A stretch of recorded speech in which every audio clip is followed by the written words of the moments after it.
Bueno, como se dieron cuenta, el HTML y el CSS en su trabajo, digamos, a nivel de producción, pues implica un trabajo muy dispendioso, ¿sí? Es decir, si podemos imaginarnos un entorno de producción de una editorial perdón, una casa editora de noticias, sería muy complicado que a cada nueva noticia tendríamos que abrir un HTML nuevo, crear el H1 para el título, el H2 para el subtítulo, abrir el figure para la imagen, IMG para incluir la imagen, el big caption para sí, sería como un trabajo muy dispendioso, guardar el archivo, enlazar el archivo, subir el archivo, ¿sí? No tendría mucha lógica a nivel de producción. Entonces, en ese sentido, se crearon aplicaciones que permiten a los usuarios olvidarse del tema del HTML, ¿sí? Y centrarse en el contenido, y que el HTML y el CSS se construyan por detrás o sea, que la aplicación lo construya automáticamente. Este tipo de aplicaciones se llaman CMS, Content Management System, sistemas de administración de contenido. Son software que instalamos no en nuestras máquinas, sino en los servidores, que nos permiten eso, enfocarnos en el contenido y olvidarnos de la parte del código. No quiere decir que el código no sea importante, el código sigue siendo fundamental. Lo que pasa es que ahora el código te lo arma el aplicativo, la aplicación. Hay muchos CMS en el mercado. Ustedes seguramente conocen uno que es Wix, ¿sí? Pero no es el único que existe. Tenemos WordPress, Joomla, Drupal, Bosch. Bueno, o sea, hay muchos CMS que andan dando vuelta en el mercado.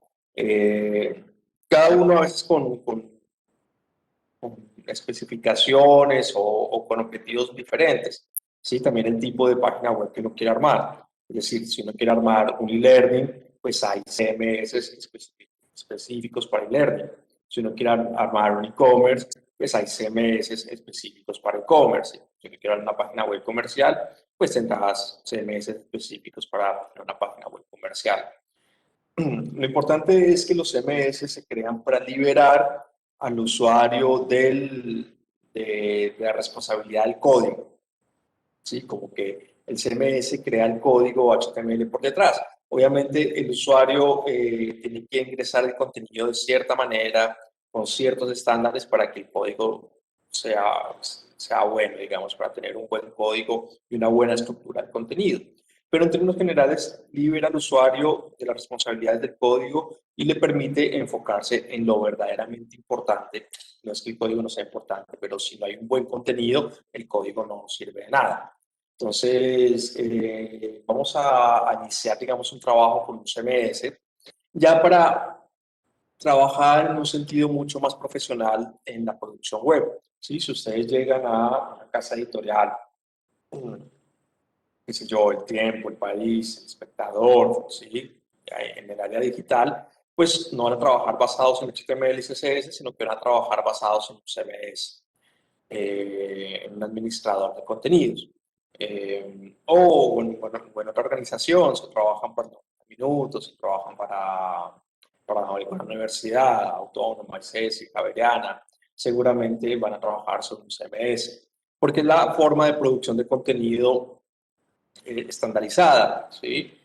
No se produce contenido abriendo HTML, abriendo un nuevo HTML, poniendo H1, H2, figure, bla, bla, bla, bla, y armar el contenido y se sube. No es la manera en que se trabaja hoy en día. Hoy en día uno trabaja a través de un CMS. Entonces la idea es estudiar, aprender y trabajar un poquito bajo las dinámicas del CMS, aprender a desarrollar un producto web con un CMS, mirar exactamente cómo se trabaja.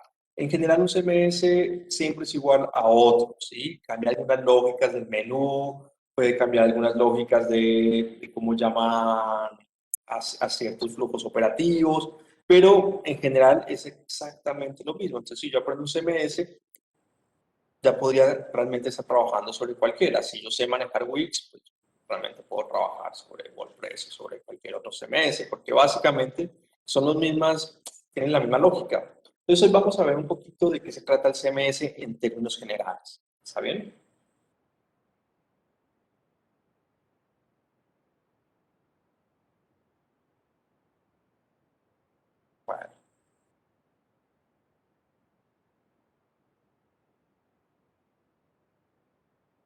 Ok.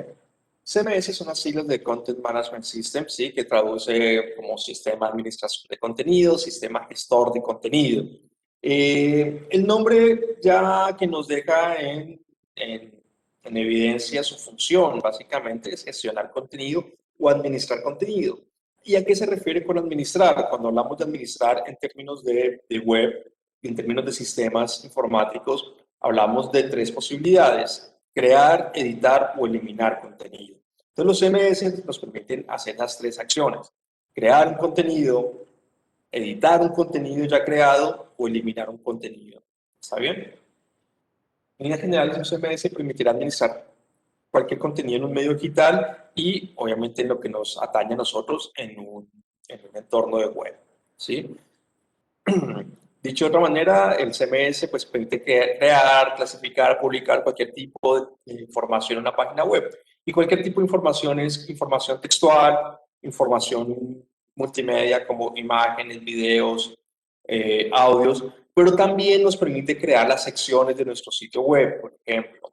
Y realmente los CMS hoy en día son muy potentes y nos dan eh, muchos recursos para poder profesionalizar nuestras páginas web. Yo a través de un CMS puedo crear un sistema de ventas, puedo crear un sistema de registro de datos de los clientes, puedo crear un sistema de email marketing para mis clientes, puedo crear patrones interactivos complejos como sliders, carruseles, accordions, qué sé yo, galerías de imágenes, puedo hacer conexiones con redes sociales, ¿sí? Digamos que son muy potentes hoy en día. Puedo encontrar muchas funcionalidades dentro de los CMS para realmente hacer una página web sumamente profesional sin necesidad ya de tener conocimientos de código, no solamente de HTML y CSS, sino de código mucho más sofisticado, como código de programación, ¿sí? Ya que me enlaza a bases de datos o que me permita hacer desarrollos complejos. Entonces, los CMS están pensados para que el usuario común, que no tiene grandes conocimientos informáticos ni de programación, pueda acceder a esos recursos y dedicarse a gestionar su contenido y no a gestionar la programación del contenido.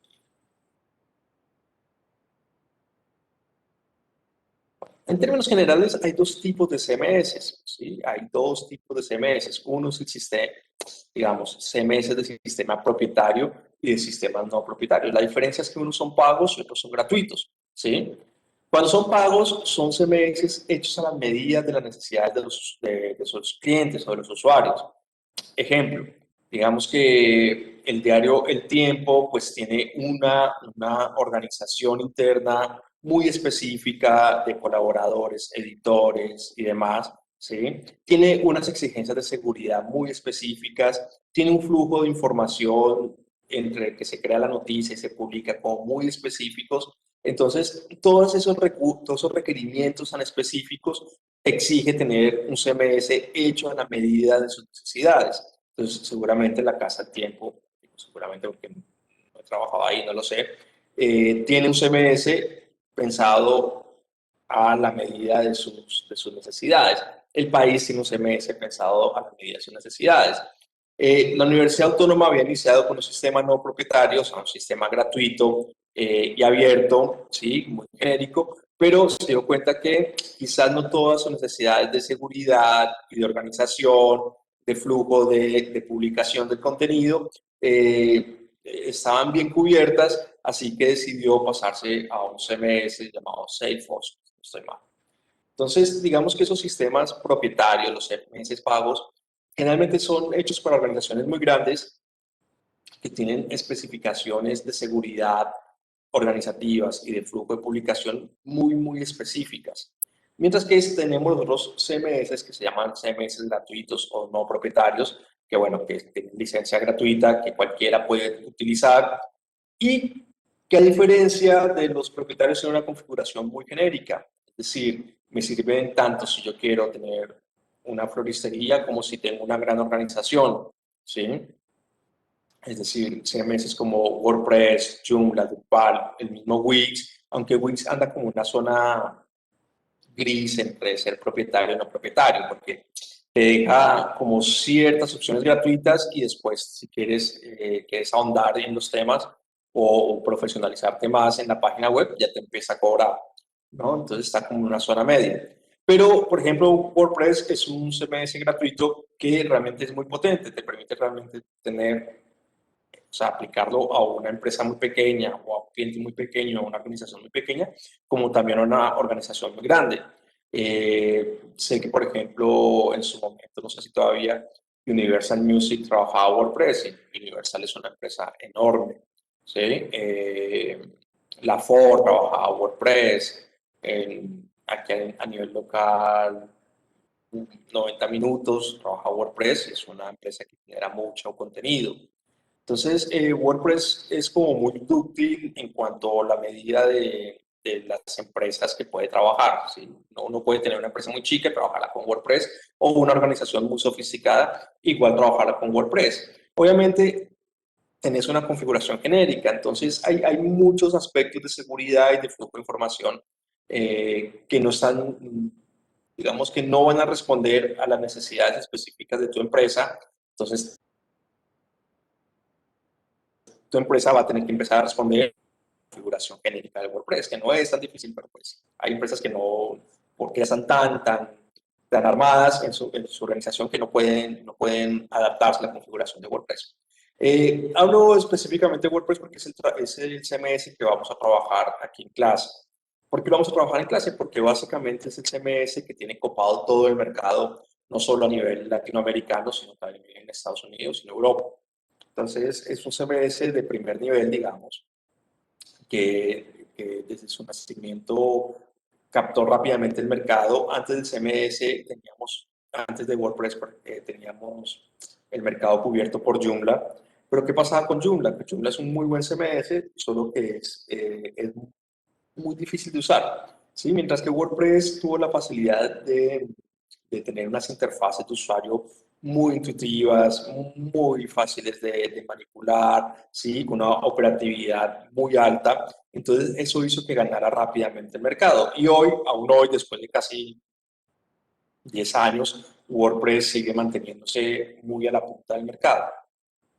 Entonces vamos a aprender un poquito a trabajar sobre WordPress. Quizás alguno de ustedes ya ha trabajado sobre WordPress, entonces le voy a pedir que sean muy pacientes las primeras semanas que vamos a trabajar como la parte básica del WordPress. ¿Está bien? Entonces, Profe, dime. los sistemas propietarios y no propietarios tienen que ver con eso de los códigos abiertos y códigos cerrados. Sí, correcto, correcto. Es absolutamente correcto, Antonia. Eh, WordPress, por ejemplo, es una plataforma de código abierto. ¿Qué quiere decir eso? Que es una plataforma colaborativa que cualquier persona puede desarrollar para WordPress. Y eso también ha permitido que haya crecido tanto. ¿Sí? Digamos, yo tengo una empresa de desarrollo de software. Sí, John Gómez, soy un desarrollador de software y quiero ganar algún dinero. Entonces yo puedo desarrollar alguna aplicación para WordPress, ¿sí? Por ejemplo, yo quiero desarrollar una aplicación que le permita a la gente que tiene WordPress, voy a hacer una alquilada porque ya existe, conectarse con sus redes sociales, ¿sí? O sea, que cuando yo publique en WordPress, automáticamente se publique en Facebook o en Instagram, ¿sí? Eso ya existe, pero bueno. Sí. Entonces, al ser un código abierto, le permite a cualquier desarrollador de software trabajar sobre el código de WordPress, ¿sí? Y le permite a cualquier usuario tener WordPress de manera gratuita. Hace parte de cierta pelea que existe dentro de la web sobre el acceso a la información. Hay todo un movimiento que exige que la web sea gratuita y de libre acceso, mientras que hay todo otro movimiento mucho más cercano a las grandes corporaciones y a ciertos posicionamientos de los estados que quieren que WordPress sea un lugar regulado, sea un lugar donde haya que pagar por el licenciamiento, por el código y demás, ¿no? Entonces, siempre como esas dos opciones. Por ejemplo, los que trabajan con Mozilla Firefox, ¿sí? Mozilla Firefox nace en contraposición a los browsers que cobraban por su uso, ¿sí? Entonces, Firefox nace como un software gratuito, ¿sí? En contraposición con, por ejemplo, Internet Explorer, ¿sí? Que uno piensa que Internet Explorer es gratuito, pues no es gratuito, te lo venden con la licencia de Windows. Lo mismo pasaría con ciertos programas que trabajamos, Adobe, por ejemplo. Sabemos que Adobe no es gratuito, sino que pagamos unas licencias por él. Mientras que hay otros programas que son gratuitos, que por ahí no son tan potentes, pero son muy buenos, y que piensan que, bueno, que el acceso a la información, el trabajo debería ser gratuito. Y que viven, pues, de la comunidad, viven de la comunidad que hace donaciones o a veces de los estados que hacen donaciones a estas empresas para poder funcionar. Entonces, pero sí, se refiere a eso, a códigos abiertos y códigos cerrados. No perdón, los propietarios son de códigos licenciados, de códigos cerrados, pues que nadie más puede trabajar sobre ellos, ¿sí? Pero la apreciación es correctísima. Sin importar si el CMS es licenciado o no licenciado, si propietario o no propietario, las dimensiones operativas son las mismas. Todo CMS tiene dos dimensiones operativas, una pública y una privada. La pública es la que ven todos los usuarios. Cuando un usuario ingresa a www.wow.co o ingresa a facebook.com o ingresa a instagram.com, si alguien ingresa a Instagram a través de su computadora, ¿sí? O netflix.com, ¿sí? Eso que ve en su pantalla es la parte pública, es el área pública, o sea, la dimensión pública del sitio web. Pero ese sitio web también tiene una dimensión privada, que es por donde ingresan los administradores para cargar la información. ¿Sí? Es la misma página web, solamente que tiene una parte pública y una parte privada a la cual solo se podemos ingresar a través de un usuario y una contraseña para poder cargar el contenido. ¿Sí? Es decir, cuando yo instalo un CMS, no es que cargue una página web pública y una página de administración. Es la misma página, solamente que tiene como dos fases, la pública y la privada. Todo CMS está basado en unas estructuras, ¿sí? O sea, tiene unas estructuras muy marcadas que permiten su funcionamiento. Podemos llamarlas estructuras operativas, si se quiere, o capas operativas. ¿Cuáles son? Básicamente son tres: la capa de base de datos, la capa de programación y la capa de diseño. Cada una con una función muy específica. La base de datos puede ser el corazón del CMS, de cualquier CMS, ¿sí? La base de datos tiene guardado todo el contenido que se ha escrito en la web, así como muchos de los parámetros de la configuración, categorías de organización, usuarios y contraseña. ¿Qué quiere decir esto? La base de datos es casi como la bitácora de mi página web. Todo el contenido que yo haya creado va a quedar guardado con la base de datos, ¿sí? Es una memoria virtual de mi presencia en la web. Para ciertas organizaciones es muy importante. Piénsenlo, por ejemplo, organizaciones como El Tiempo, como El Espectador, como El País de Cali, como, bueno, cualquier diario, ¿sí? Tener una memoria de lo escrito, de lo hecho, de lo publicado es fundamental, ¿sí? Otras organizaciones como el Estado necesitan, obviamente, una memoria sobre sus acciones realizadas, ¿sí? En tanto bien público, pensemos el Centro Nacional de Memoria Histórica, con todos sus problemas, pues obviamente tiene que alimentar una base de datos donde quede guardado todo lo escrito, todo lo documentado, todo lo grabado, todo lo dicho, todo lo hecho, ¿sí? A lo largo de su existencia. Entonces la base de datos se convierte en el corazón del CMS, es donde se va a guardar todo el contenido que es realmente lo más importante de una página web. Aparte, pues obviamente se guardan otros parámetros de configuración, por ejemplo, los usuarios que pueden acceder al CMS y sus contraseñas, la estructura de armado de la página web, toda esa información queda guardada en la base de datos. Es decir, que si en algún momento de su vida ustedes tienen que administrar una página web para un cliente, estar a cargo del área de comunicaciones digitales de alguna empresa, organización, deben tener en cuenta de hacer backups, ¿sí? O generar backups de su base de datos de manera periódica. Eso les puede salvar un trabajo, ¿sí?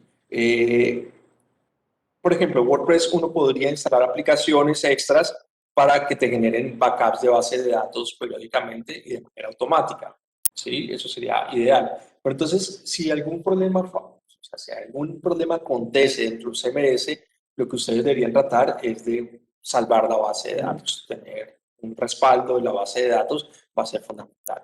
Hay muchos tipos de bases de datos, también bases de datos licenciadas y no licenciadas, de código abierto y de código cerrado, si se quiere. La más usual es MySQL, ¿sí? Que es una base de datos que compró Windows, pero que nace fuera de Windows y es una base de datos sin licencia, o sea que cualquier persona podría usarla para sus aplicaciones. Pero bueno, no es la única base de datos. Está MySQL, está SQL, o sea, solamente SQL, está la Postgre, hay como muchas más bases de datos en las cuales uno puede trabajar, que tienen configuraciones diferentes, que tienen tiempos de respuesta diferentes, ya son cosas que manejaría un ingeniero en sistemas, pero hay muchísimas bases de datos en el mercado. WordPress trabaja con una base de datos MySQL, al ser gratuita y al ser abierta, pues obviamente pega bien con el espíritu de WordPress, que es de código abierto y gratuito.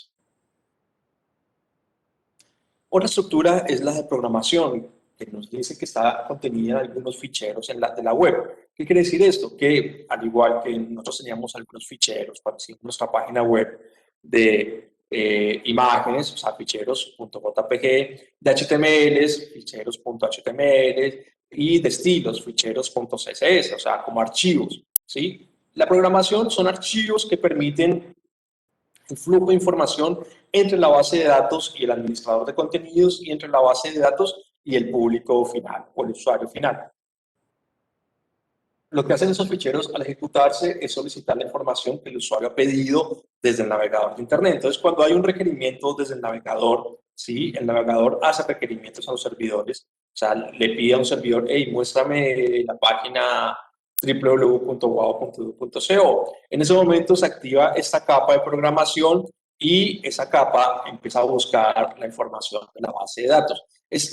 Son los archivos que se encargan de extraer toda la información contenida en la base de datos para mostrársela al usuario final. Pero también son los archivos que se encargan de hacer que el administrador pueda guardar esa información en la base de datos, ¿sí? Cuando yo instalo WordPress, básicamente se me instala, vamos a ver, se instalan un montón de archivos en un servidor, ¿sí? Todos son archivos que me permiten administrar mi página web. Y después tenemos la capa de estructura de diseño, que es ya no la capacidad de extraer la información, sino el cómo se va a ver esa información en el usuario, ¿sí? Cómo esa información se muestra en pantalla. Y aquí ya intervienen los dos lenguajes que vimos en el primer corte, HTML y CSS, que van a determinar cuál es la maqueta, ¿sí? Visual de mi página web en la cual, digamos, voy a mostrar la información y cuál es el estilo gráfico de esa información. Entonces, también son ficheros que se van a instalar en la web que van a determinar la plantilla o la maqueta o el dibujo de cómo se va a ver mi página web en el usuario final. La mayoría de CMS tienen un diseño establecido básico, pero nos permiten trabajar con diferentes plantillas, ¿sí? Si ustedes han trabajado Wix o WordPress, saben que uno puede trabajar muchas plantillas, ¿sí? Ok, pruebo esta plantilla, no me gusta, voy con otra, pruebo esta plantilla, no me gusta, voy con otra, y es una de las facilidades de WordPress. A diferencia, por ejemplo, de Joomla, que trabajar las plantillas era muy complicado. Entonces, con WordPress uno simplemente le dice instalar, la prueba, no me gusta, cambio, instalo, pruebo, no me gusta, cambio, instalo, pruebo, no me gusta, cambio, ¿sí? Al igual que Wix. ¿Por qué trabajamos WordPress y no Wix? Siendo que Wix es una plataforma que a mí personalmente me gusta, ¿sí? Creo que es muy potente. Lo que pasa es que al tener una fase paga, ¿sí? Pues nos limita mucho, ¿sí? En cambio, WordPress, tiene aplicaciones pagas, ¿sí? También tiene muchísimas aplicaciones gratuitas que nos permiten tener una página web profesional, ¿sí? Con costo cero, entre comillas, ¿no? O sea, con costo cero de que no pagamos licencia, pero obviamente sí hay unos costos en la producción web. Bueno, el esquema de funcionamiento de todo CMS es muy sencillo, ¿sí? Es muy sencillo. Básicamente empezamos por un sistema privado de alimentación, el cual ingresamos a través de las credenciales de acceso, ¿sí? O sea, un usuario y un password asignado por perfil, por roles, ¿sí? Es decir, por ejemplo, WordPress trabaja un perfil de administrador, que es el encargado de administrar toda la página y que puede hacer cualquier cosa en la página, cambiar la plantilla, publicar contenido y demás. Después tenemos unos perfiles de editores que no pueden, por ejemplo, cambiar la plantilla gráfica, pero sí pueden publicar todo el contenido. Después de los editores tenemos algo así como llamado como colaboradores, o es como otro nivel más abajo, que lo único que pueden hacer es montar el contenido en el CMS, pero no lo pueden publicar, ¿sí? Solamente el editor, después de revisar el contenido, puede generar la publicación. Y así como tenemos como 4 categorías de usuarios dentro de WordPress. Cada uno va a tener unas credenciales de acceso, un usuario y un password para poder alimentar la base de datos, ¿sí? ¿Qué se alimenta en la base de datos? Pues videos, texto, fotografías, audios, configuraciones de páginas y demás, ¿sí? Todo el trabajo que hagamos en el CMS va a quedar guardado en la base de datos. Y finalmente tenemos el lector final, que recibe la información después de hacer una petición del tipo HTTP o del tipo HTTPS. ¿Qué es HTTP? Es el protocolo de transferencia de información en Internet, ¿sí? Antes uno tenía que escribir http:// en las páginas, ¿sí? Ahora pues el navegador te lo hace de manera interna. Pues la manera de informar en la red, ¿sí? En la red, que uno está haciendo una petición de información a través del protocolo HTML, ¿sí? O del protocolo hipertextual realmente, ¿sí? Y lo que va a solicitar es información HTML. El HTTPS, lo han visto seguro que por un candadito en el navegador, es un certificado de seguridad del protocolo, es asegurarse que la transferencia de datos es totalmente segura, ¿sí? Entonces, es un certificado de seguridad que no pega a cierto tipo de páginas, sobre todo las páginas que necesitan transferencia de información delicada, como tarjetas de crédito o algo así, ¿sí? Entonces, el HTTPS, uno le compra el certificado de seguridad del protocolo de su página, básicamente es un protocolo de transferencia de datos seguro, pero es igual que el HTTP, ¿sí? HTTP y HTTPS no son los únicos protocolos de transferencia de datos en Internet, pero son los más comunes y los más usados. Entonces, ese es el esquema de funcionamiento, ¿sí? Es muy sencillo. Pasamos de unos editores que cargan la información a una base de datos que demuestra esa información al lector final a través de una petición del servidor. O sea, de solicitarle al servidor que muestre la información. ¿Estamos bien ahí? Sí, profe, Sí, profe. yo tenía una pregunta. Sí, dime. En el sistema privado solamente lo ven por las personas que manejan la página, ¿cierto? Sí, igual también en el no propietario. Ah, perdón. En el sistema privado, sí, solamente lo ven las personas que manejan la página. No, es correcto. Es correcto, lo que dices es correcto. Entendí mal la pregunta. Sí, sí, solamente puede acceder las personas que manejan la página web. Es decir, a ver, sí. Yo tengo mi página web y pongo comunicaciones, ¿sí? Esta es mi página web, de mi empresilla. Listo, ese es el área pública, ¿sí? Ese es el área pública donde la gente ve qué hago, bueno, los servicios, bla, bla, bla, bla. ¿Correcto? El área privada está también en la red. Para ingresar yo necesito ir a la puerta trasera de WordPress, es wp-admin, ¿sí? Y ahí ya el sistema me va a pedir un usuario y una contraseña para ingresar, ¿sí? Entonces, solamente las personas que tengan usuario y contraseña van a poder ver el área privada. La resto nadie más va a poder ver el área privada de mi página web. ¿Está bien? Sí, profe, gracias. Bueno, ¿qué es importante después de entender un poquito el CMS? Los CMS son aplicaciones que se instalan en una máquina, ¿sí? Al igual que ustedes instalan una aplicación en su celular, qué sé yo, instalan Nequi, instalan Instagram, instalan Facebook, ¿sí? Como aplicaciones. O sea, son programas, son software que se instalan en su celular, en su móvil. El CMS es un software, una aplicación que se instala en el servidor donde yo voy a tener mi página web. Y eso me da pie para hablar de dos cuestiones. Toda página web exige una logística operativa mínima, ¿sí? Que esa logística se compone de un dominio y de un hosting. ¿Alguien sabe de qué se trata un dominio y el hosting? ¿La diferencia?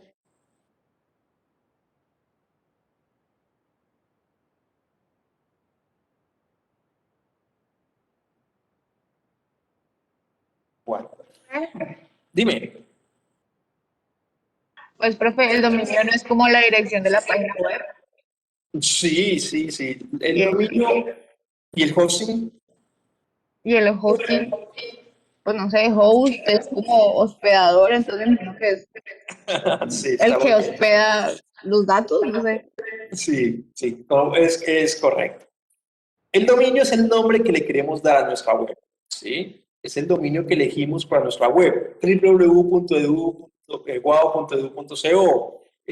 www.presidencia.gov.co, www.iconocomunicaciones.com, www.santorinés.com, por ejemplo, www.perritosdelacalle.org, ¿sí? Es el nombre que le queremos dar a nuestra página web, ¿sí? Es la identidad nominal de mi página web, ¿sí? Ese sería como el concepto específico, la identidad nominal o el signo nominal de mi página web. Es cómo quiero que me llamen, cómo quiero que me encuentren, ¿sí? ¿Cuál es el nombre que yo quiero para mi página web?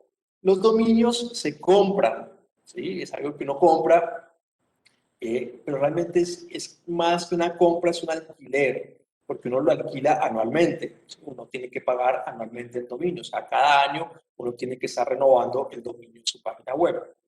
¿Quién te lo vende? Hay millones miles de empresas que venden dominios. Vamos a ver un par. ¿Sí? GoDaddy es una muy famosa. Vamos a poner aquí en el chat para que veamos. Y otra que la que yo más trabajo es web.com.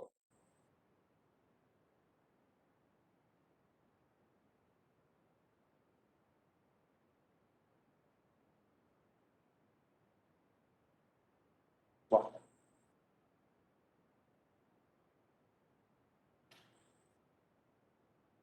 bueno, miremos GoDaddy.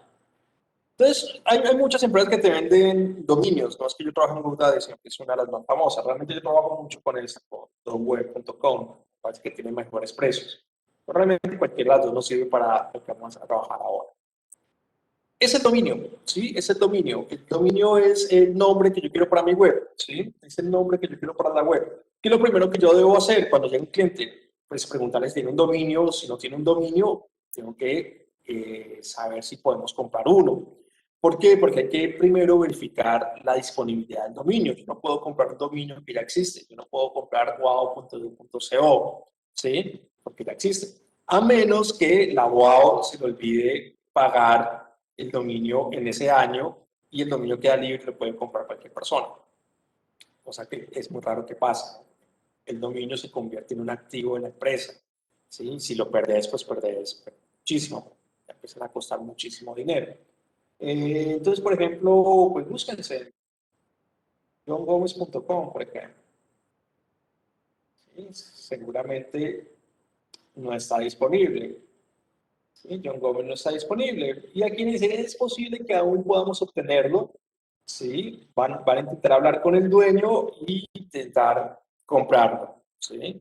Pero solamente ese intento de contactar al dueño y tratar de comprarlo me vale 434 pesos. Aquí GoDaddy me da otras opciones. Me dice, bueno, ya que johngomez.com está tomado, pues quizás johngomez.co te vale 4.990 el primer año, el segundo año me va a costar 112.000 pesos. O johngomez.com.co te vale 39.000, bueno, 40.000 pesos el primer año, y después seguramente me harán otro cobro, ¿no? Esa no oferta. johngomez.net, .org, .info, .live, .me, .online, .club, .biz, .com, John Gómez, .site, .light, .app, .vip, .shop, .io, .pro, .store, .website, .tv, .word, .text, .spaces, .service, .digital, .pet, .cloud, y así hay muchísimos más, ¿no? Amén de XYZ, aquí está, XYZ, también tendríamos triple X, bueno, hay diferentes extensiones de dominio que va a marcar el carácter de la empresa. Dime, ¿alguien me iba a Profe, una Sí. pregunta, ¿cuál es la diferencia entre el punto .co, entre el punto .com, entre el punto, bueno, etcétera, punto .net? Se supone que cada uno de esos nació como un sufijo que iba a marcar el carácter de la empresa, ¿sí? Pues realmente son muy libres. O sea, yo puedo elegir cualquiera para mi empresa. Se supone que el .com significa que son páginas comerciales. El .co, pues, son páginas, son sufijos de dominio unidos al país Colombia. Así también tenemos .org, .mx, .es, pero vos podés tener una página .es estando en Colombia si querés. Si tú crees que va bien para tu nombre de tu página, lo podés hacer. ¿Sí? .org, pues se supone que eran organizaciones, .gov o .go, con B o con V, se supone que son para entidades gubernamentales, ¿sí? Y después se fueron creando algunas más que te permiten caracterizar de cierta manera tu empresa, pero son totalmente libres, a libre elección, ¿sí? .net, .info, .live, ¿sí? Sí. Ya depende de lo que tú quieras. Digamos que lo que marcaría ese sufijo, que es totalmente libre, es el tipo de organización que tú tienes, ¿sí? Pero pues ahí vos defines, si quieres santolines.me o santolines.club o qué sé yo, santolines.site o .app, ¿sí? Por ejemplo, .vip. Entonces, uno está libre de elegir según la característica de su empresa. ¿Sí? Y obviamente hay unas cuestiones de oferta y demanda. Hay unos dominios que son muy caros. ¿Sí? Por ejemplo, digamos, si me lo deja mirar el costo.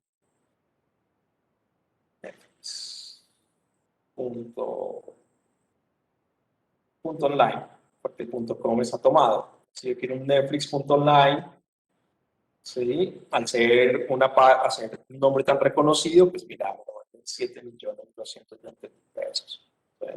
El .com no, pues porque ya está tomado, se me lo deja comprar un cliente, no está disponible, que no está disponible, no lo puedo comprar. ¿Sí? Entonces, en una cuestión de oferta y demanda, eh, pues tienen diferentes precios, ¿no? Tienen diferentes precios. Hay mucha gente que se dedica a comprar dominios para revenderlos. ¿Sí? Eso también suele pasar. A veces, por ejemplo, cuando llega una nueva marca a un país o una multinacional a un país, hay gente que se aviva y compra el dominios que pueden estar relacionados con la marca y lo compra muy barato, 30.000 pesos el año, 14.000 el año, y después lo revende a cifras mucho más infladas, ¿sí? A la marca que lo necesita. Entonces, como hay mucha gente que juega con eso. Eh, Se puede trabajar así, pues no sé. No sé si da para vivir, pero sí hay gente que hace eso. Bueno, lo importante es que necesitamos un dominio, ¿sí? El dominio que nos habilita el nombre en la web, saber cómo nos va a llamar en la web. Sin embargo, tener el dominio no nos habilita tener una página web, simplemente nos da un nombre, ¿sí? Ustedes se dieron cuenta que, bueno, cuando armaron su página web, pues estaban sus computadores y para mostrármela, pues ustedes tuvieron que enviarme todos los archivos o subirlos al Classroom para que yo las pudiera descargar y verlos en mi computadora. ¿Por qué? Porque sus archivos eran privados, estaban en sus máquinas. Yo no podía entrar a la máquina de María del Mar y ver los archivos. Yo no podía entrar a la máquina de Valeria o de Juliana y ver los archivos, de Ana, bueno, lo que sea. Yo no podía entrar y ver los archivos que estaban ahí porque eran privados, estaban en sus máquinas. Entonces, si yo necesito una página web, yo necesito que los archivos estén de manera pública, estén en un servidor público, ¿sí? Estén en un servicio de alojamiento público y es ahí donde viene la palabra hosting. Yo necesito un lugar, o sea, un servidor conectado a la red donde yo pueda subir los archivos y que esos archivos ya se vuelven parte de la red, o sea, pueden ser accedidos de manera pública por cualquier persona. Entonces, esas empresas que te venden el dominio generalmente te venden eso que llaman hosting. ¿Qué es el hosting? Básicamente es un espacio en el disco duro de un servidor, ¿sí? Los servidores son computadoras, igual que las que tenemos en casa, pensadas para estar conectadas a la red y nunca apagarse. ¿Sí? A diferencia de otro tipo de máquinas, los servidores están pensados para nunca ser apagados. ¿Sí? No es como nuestras computadoras de escritorio, nuestro portátil, que si uno lo deja prendido 3 noches puede fundirse, qué sé yo. ¿Sí? O sea, no están pensados para funcionar 24/7. Mientras que los servidores, por el contrario, están pensados para funcionar todo el tiempo. ¿Sí? No se pueden apagar. Una vez arranca el servidor, no se puede ni se debe apagar. Entonces, son básicamente computadoras de gran potencia, ¿sí? De gran potencia de almacenamiento, de gran potencia de procesamiento y de gran potencia de transferencia de información que permiten alojar una página web. Entonces, esta gente lo que te vende es un pedacito del servidor, un pedacito del disco duro del servidor, para que vos montes tus archivos ahí. Eso se llama hosting, ¿sí? Entonces, uno también debe comprar el hosting. No compra el dominio, compra el hosting. Y pone al hosting a funcionar con el dominio a través de algo llamado IP. La IP es el protocolo de Internet, el protocolo de transferencia, no, el protocolo de Internet, de direcciones de Internet, ¿sí? Entonces, cada pedacito que nos asignan en el servidor tiene una dirección web, ¿sí? Hecha en números, o sea, ya no texto www.wow.co, sino una dirección en números. Entonces, en números, uno relaciona dominio con hosting y ya queda funcionando las dos cosas. Eso lo hace realmente todo el sistema por atrás, uno no hace nada de eso, o rara vez uno lo hace. En cuanto a los hosting, pues esta gente te vende hosting, ¿sí? Todas las empresas te venden hosting. A ver, por ejemplo, Don Web te vende hosting. Tenemos más o menos cuánto vale un hosting. Sitio web.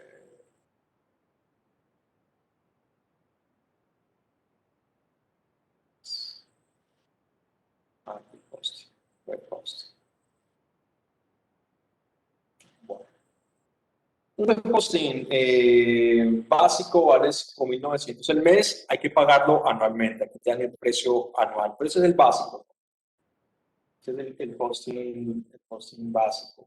Sí, digamos, el Lite, digamos, aquí que te venden por la configuración del servidor, por la capacidad del servidor, por la cantidad de recursos que necesitas para tu página web. Por ejemplo, aquí tenemos 3 planes, ¿sí? Entonces, el Lite, el básico, te permite 5 megas de almacenamiento, 5 gigabytes, perdón. Es decir, que tus archivos de página web, pues no pueden superar los 5 gigabytes, ¿sí?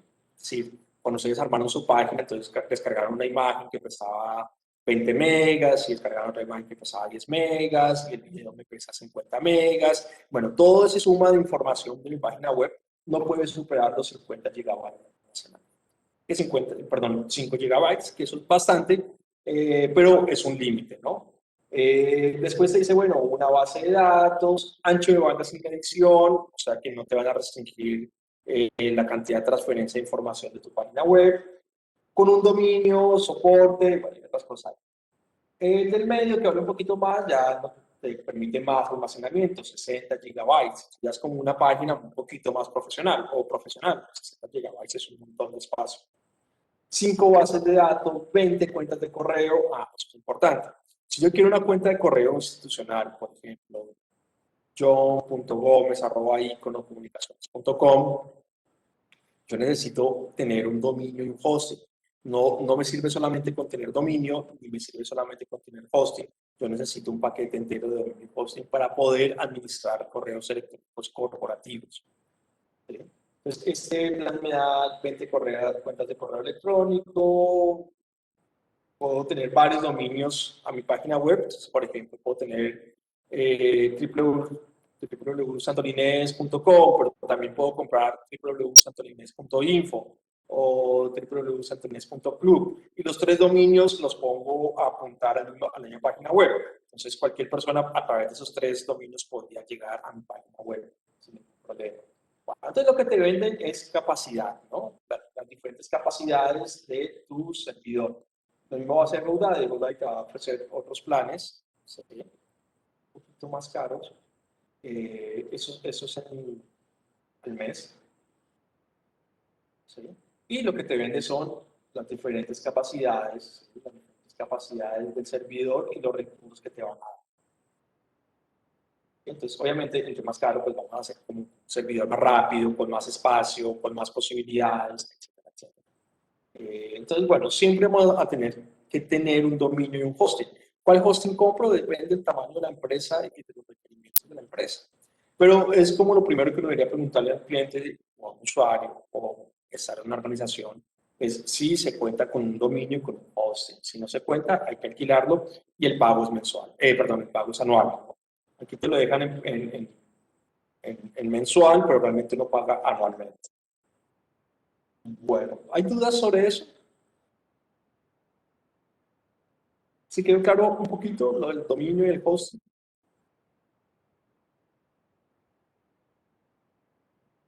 Sí, profe, todo está claro. Ah, buenísimo. Me estabas tratando.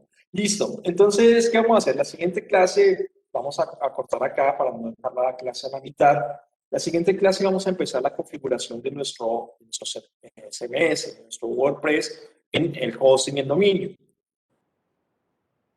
¿Sobre qué dominio, sobre qué hosting vamos a trabajar? Yo les voy a ofrecer uno. O sea, yo les voy a ofrecer, no que les voy a vender, sino que les ofrezco para que trabajen uno que ya tengan. ¿Sí? Es decir, que todos vamos a estar trabajando en el mismo dominio y en el mismo hosting. ¿Sí?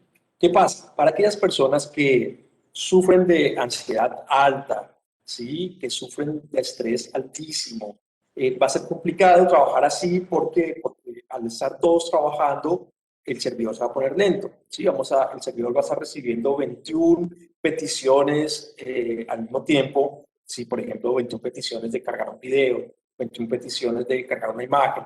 Entonces se va a volver lento y va a presentar fallas. ¿Sí? Entonces, para la gente que se estresa mucho, que es muy ansiosa, o para aquellas personas que ya quieren hacer la página web de su empresa o de su cliente totalmente aparte, pues a esas personas les conviene comprar un dominio y un hosting. ¿Sí? Si no quieren comprar un dominio y un hosting y se van a aguantar un poquito el trabajo lento, pues trabajan sobre el servidor que yo les ofrezco. ¿Listo? Listo, profe. Ok, ¿Quieres listo. descargar algo, profe? ¿O todo es virtual? Ah, por Google Chrome. ¿What? No te entendí. ¿Aquí se hay que instalar algo? No, no hay que instalar nada. Ah, bueno, pues. Sí, ya digamos, ya no vamos a trabajar más con programas, pues a menos que intentemos para alguna imagen, Photoshop o algo así, sí, pero ya no vamos a trabajar más editor de código. De aquí en adelante trabajamos con WordPress, que va a ser la aplicación que se instala en el servidor y a la cual vamos a acceder a través de un navegador, como dijo Juli, un Chrome, un Internet Explorer, el Opera, el Safari, cualquiera de esos. ¿Sí? Y bueno, listo. Entonces nos veríamos el miércoles para iniciar un nuevo trabajo. Voy a parar aquí nuestra grabación de clase.